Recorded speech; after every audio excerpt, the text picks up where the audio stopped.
Scope of IFRS 3. A business combination is defined in IFRS 3 as a transaction or other event in which an acquirer obtains control of one or more businesses. IFRS 3 notes that such transactions might be structured in a variety of ways for legal, taxation, and other reasons.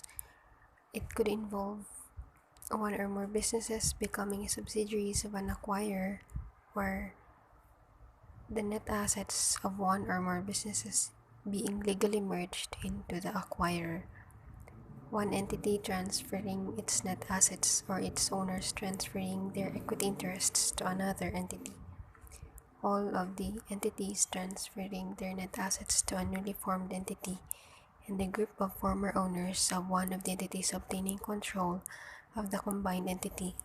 The standard does not cover combinations in which separate entities are brought together to form a joint venture, nor the acquisition of an asset or group of assets that does not constitute a business or those that involve entities under common control.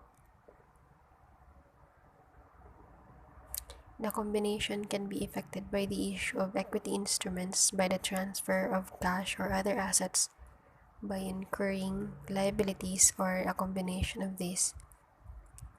It may also be effected without transferring consideration, for example, by contract alone.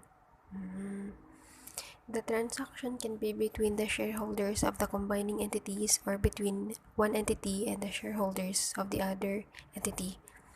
The transaction can involve the establishment of a new entity to control the combining entities or net assets transferred, or the restructuring of one or more of the combining entities.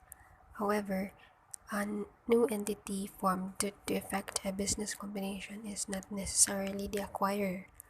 If a new entity is formed to issue equity interests to effect a business combination, one of the combining entities that existed before the business combination shall be identified as the acquirer.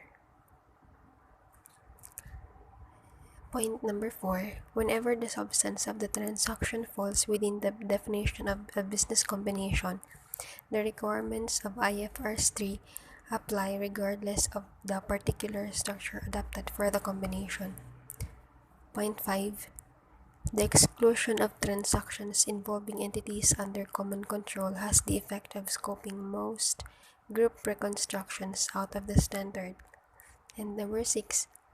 The result of nearly all business combinations is that one entity, the acquirer, obtains control of one or more other businesses, the acquiree, and the control must not be transitory. However, a change in the extent of the non-controlling interest does not breach this definition.